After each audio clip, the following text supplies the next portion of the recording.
नमस्कार दोस्तों, GeM class roster में आप सभी का स्वागत है। प्यारे दोस्तों, आज जो मैं शुरू करने वाला हूँ आज मैं शुरू करने वाला हूँ वोकैबुलरी का एक बहुत ही बेहतरीन टॉपिक, जिसे जितना भी बेहतरीन कहा जाए वो बेहतरीन में उन बेहतरीनों में बेहतरीन है। मीन्स वो जितना इम्पोर्टेंट कहा जाए उस इम्पोर्टेंट में भी इम्पोर्टेंट है, जिसका नाम है वन वर्ड सब्स्टिट्यूशन। तो प्यारे दोस्तों, मैं बता दूं कि मैंने वोकैबुलरी का जो सेशन शुरू किया था, मैंने वोकैबुलरी का जो सेशन शुरू किया है उसमें जो है कि 4th नंबर सेक्शन जो है वो है वन वर्ड सब्स्टिट्यूशन। अर्थात अनेक शब्द का एक शब्द। कहने का ये मतलब हुआ, जैसे आप लोग हिंदी में पढ़ते थे कि जो सब कुछ जानता है उसको विद्वान या सर्वज्ञ कहते हैं, जो बहुत बोलता है उसे वाचाल कहते हैं, जो बहुत बोलता है उसे बातूनी कहते हैं। In the same way English में भी तरह तरह का इंग्लिश वर्ड को एक ग्रुप में कंबाइन कर लिया गया है, और उस ग्रुप में कंबाइन किया हुआ वर्ड का एक परफेक्ट मीनिंग दिया गया है, जिसे हम लोग क्या कहते हैं, जिसे हम लोग वन वर्ड सब्स्टिट्यूशन कहते हैं। तो प्यारे दोस्तों, मैं बता दूं कि सेक्शन नंबर डी अर्थात सेक्शन नंबर 4 जो है वो जो सेक्शन हम आज शुरू करने वाले हैं वो है वन वर्ड सब्स्टिट्यूशन। तो चलिए शुरू करते हैं, बिना समय गवाए हुए शुरू करते हैं। तो प्यारे दोस्तों, शुरू करने से पहले मैं एक इन्फॉर्मेशन दे दूं कि अगर ये वीडियो अच्छा लगे तो लाइक, शेयर और सब्सक्राइब करना ना भूलें। Yes, okay. तो फर्स्ट जो वर्ड है आपका है किलिंग ऑफ अ फ्रेंड। तो प्यारे दोस्तों, मैं बता दूं कि जो पर्सन क्या करता है, अपने दोस्त की हत्या करता है, किलिंग ऑफ अ फ्रेंड, उसको हम लोग एम्बिसाइड कहते हैं। ये एम्बिसाइड ये क्या होता है, तो बता दूं कि ये जो है कि किलिंग ऑफ अ फ्रेंड, ऐसा व्यक्ति, ऐसा पर्सन जो क्या करता है, अपने दोस्त की हत्या कर लेता है, उसको हम लोग एम्बिसाइड कहते हैं। एम्बिसाइड का मतलब होता है क्या? एम्बिसाइड का मतलब होता है कि जो अपने दोस्त की हत्या कर ले, जो अपने फ्रेंड को हत्या करे, किलिंग ऑफ अ फ्रेंड। उसके बाद नेक्स्ट वर्ड है excessive desire about telling a लाई।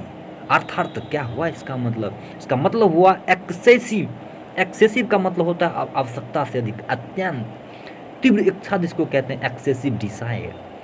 ऐसी इच्छा, जो इच्छा अगर आ जाए तो आदमी अपनी जो लिमिटेशन है वो भी भूल जाती है। उस लिमिटेशन को, उस सिचुएशन को हम लोग एक्सेसिव डिजायर कहते हैं। तो बहुत सारा पर्सन ऐसा होता है जिसको एक्सेसिव डिजायर होता है टेलिंग अ लाई, झूठ बोलने के। मीन्स वो पर्सन झूठ बोलने में एक्सपर्ट रहता है। तो इस तरह का जो डिजायर होता है उसको हम लोग कहते हैं excessive desire about telling a lie. तो excessive desire about telling a lie का मतलब होता है माइथोमेनिया। मीन्स झूठ बोलने की जिसको तीव्र इच्छा होता है उसको हम लोग क्या कहते हैं, तो उसको हम लोग कहते हैं मिथोमेनिया। मिथोमेनिया कहते हैं उसको, हम लोग कहते हैं मिथोमेनिया, MYTHOMANIA, मिथोमेनिया मतलब excessive desire about telling a lie, झूठ बोलने की तीव्र इच्छा होता है, उसको हम लोग मिथोमेनिया कहते हैं। तो प्यारे दोस्तों, मैं उम्मीद करूंगा कि ये वर्ड भी क्लियर हो गया होगा। मिथोमेनिया, मिथो मतलब क्या होता है, मिथो, उसके पास मिथ बना हुआ है एक मैनिया की तरह। कहने का ये मतलब हुआ मिथ मतलब होता है फॉल्स जो होता है, जिसको हम लोग झूठ कहते हैं, रॉन्ग कहते हैं, तो वो होता है मिथो। तो मिथोमेनिया मतलब होता है झूठ बोलने की तीव्र इच्छा, excessive desire about telling a lie, mythomania, झूठ बोलने की तीव्र इच्छा। अब हम लोग चलेंगे नेक्स्ट वर्ड की तरफ, जो कि 3rd नंबर वर्ड रहेगा मेरा, वो है इरेशनल फियर अबाउट इंसेक्ट्स। अर्थात कीट पतंग से अधिक भय। दुनिया में बहुत सारे ऐसे पर्सन होते हैं जो अगर कीट पतंग को देख लेंगे, मतलब इंसेक्ट को देख लेंगे, तो चिल्लाने लगेंगे, कहेंगे oh my God, what is the type of insects. मतलब कि वो जो है कि जब ही इंसेक्ट को देखता है तो इंसेक्ट को देखने के बाद उसे लगता है कि कुछ अलग तरह का एक्टिविटी हो जाता है, उसके अंदर एक अलग तरह का हार्मोन एक्टिव हो जाता है और वो कुछ अलग करने लगता है, अपना बिहेवियर को कम्प्लीटली चेंज कर देता है। तो इस तरह का जो पर्सन होता है उसको हम लोग कहते हैं, इसके पास तो फोबिया है, इसके पास क्या है, फोबिया है। फोबिया मीन्स कैसी फोबिया? फोबिया है इंटर्मोफोबिया। कहने का ये मतलब हुआ इरेशनल फियर अबाउट इंसेक्ट्स, कीट पतंग से जो अधिक भय होता है उसको हम लोग कहते हैं इंटोमोफोबिया। तो प्यारे दोस्तों, I hope this word is also be cleared, this word will be also be cleared. अर्थात entomophobia means irrational fear about insect, कीट पतंग से अधिक भय। Yes, now I will move the next word, that is the study of diseases. तो प्यारे दोस्तों, मैं बता दूं कि द स्टडी ऑफ डिजीजेज जो 4th नंबर वर्ड है, इसका मतलब हुआ बीमारियों का अध्ययन, जिसको हम लोग इंग्लिश में कहते हैं पैथोलॉजी। पैथोलॉजी, तो पैथोलॉजी क्या होता है? Logy, path plus logy, patho plus logy word से बना है। प्यारे दोस्तों, मैं बता दूं कि पैथ जो होता है PATH, पैथो होता है। पैथो का मतलब होता है डिजीज, मतलब पैथो, और लॉजी का मतलब होता है स्टडी। लॉजी का मतलब क्या होता है? स्टडी।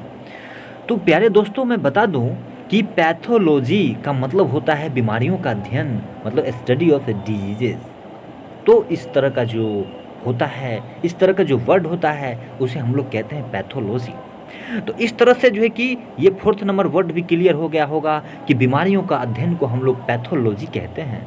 पैथोलॉजी पथरी हो गया है, logy means pathology means direct route word से याद करना है। पैथो मतलब डिजीज और लॉजी मतलब स्टडी, अर्थात डिजीज का अध्ययन, रोगों का अध्ययन, उसको हम लोग पैथोलॉजी कहते हैं।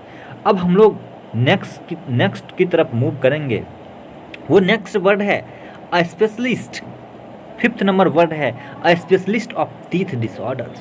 प्यारे दोस्तों, मैं बता दूं कि जो दांत की बीमारियों का विशेषज्ञ होता है, जो दांत की बीमारियों का विशेषज्ञ होता है, उसको हम लोग ऑर्थोडोंटिस्ट कहते हैं। तो प्यारे दोस्तों, ये ऑर्थोडोंटिस्ट आ गया, ortho ortho ortho ortho medicine, orthodontist आ गया। तो ऑर्थोडोंटिस्ट जो होता है, वो ऑर्थोडोंटिस्ट जो होता है उसको कहते हैं दांतों की बीमारी का विशेषज्ञ होता है। A specialist of teeth disorders, a specialist of teeth disorders जो होता है उसको हम लोग ऑर्थोडोंटिस्ट कहते हैं। तो प्यारे दोस्तों, अ स्पेशलिस्ट का मतलब होता है विशेषज्ञ, जो स्पेशलाइज्ड होता है किसी भी फील्ड में, जो स्पेशलाइज्ड होता है उसको स्पेशलिस्ट कहते हैं। और टीथ का मतलब तो जानते हैं, दांत होता है। तो प्यारे दोस्तों, एक इंटरेस्टिंग फैक्ट मैं बता दूं, टीथ जो होता है, टीथ और टूथ 2 वर्ड होता है। टीथ जनरली जो देख रहे हैं ना, ये टीथ, TEETH, टीथ, ये टीथ जो है आपका प्लुरल वर्ड है, और इसका जो सिंगुलर वर्ड होता है ना, वो होता है टूथ, TOOTH, टूथ। तो प्यारे दोस्तों, मैं आप लोग को ये बता दूं कि टूथ वर्ड जो होता है, ये वर्ड आपका सिंगुलर है। ये वर्ड क्या है? सिंगुलर है। और ये टीथ जो है, ये वर्ड आपका प्लुरल है ना। तो इस तरह से है, इसी तरह से और भी वर्ड होता है, जैसे फीट और फुट होता है। फीट मतलब क्या होता है? पैर होता है, जिसको टांग कहते हैं। और फुट एक्चुअल में जो है ना, फुट वर्ड जो होता है ये सिंगुलर वर्ड होता है, और इसका प्लुरल जो होता है वो फीट होता है। इसका प्लुरल जो होता है वो क्या होता है? फीट होता है। तो इस तरह से जो है कि कुछ वर्ड होता है जिसको ध्यान रखना पड़ेगा। तो मैंने तो यहाँ पर जो पढ़ रहे हैं ना, वो हम क्या पढ़ रहे हैं? वो हम ये पढ़ रहे हैं कि specialist of teeth disorders. Disorders का मतलब होता है, डिसऑर्डर्स जो होता है, डिसऑर्डर्स का मतलब मैं बता दूं कि ये डिसऑर्डर्स का जो मतलब होता है, वो डिसऑर्डर्स का मतलब होता है कि व्याधि, जिसको हम लोग डिजीज भी कहते हैं ना।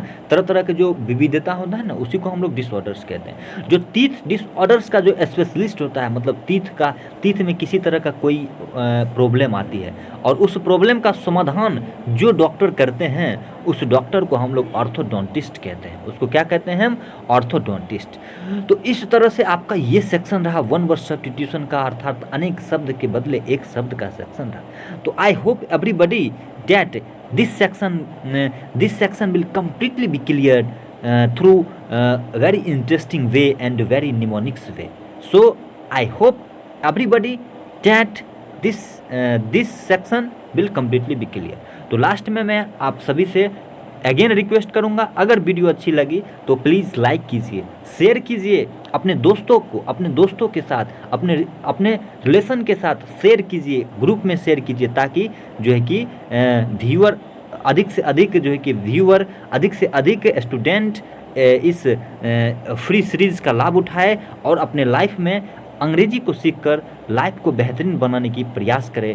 और एक जो ये प्रेजेंट टाइम का जो रेस है, उस रेस में सबसे आगे हो, और वो भी आगे होने का एक ही तरीका है कि वो इंग्लिश को बेहतरीन तरह से समझे, इंग्लिश को बेहतरीन तरह से सीखे। उसके बाद ही वो लाइफ में एक बेहतरीन इंसान बन सकता है, अपने लाइफ में सक्सेस हो सकता है। इसलिए प्यारे दोस्तों, अगर आप चाहते हैं कि अपने दोस्तों को सफल होते हुए देखना, अगर चाहते हैं अपने रिलेशन में सफल होते हुए देखना, तो आप उन्हें जो है कि मेरा चैनल सजेस्ट कीजिए, मेरे वीडियो को उनके मोबाइल में शेयर कीजिए, ताकि वो भी जो है कि इंग्लिश सीख के और अपने लाइफ को एक बेहतरीन पथ पे ला सके और अपने लाइफ में सफल हो सके। धन्यवाद, फिर मिलूँगा नेक्स्ट सेशन में।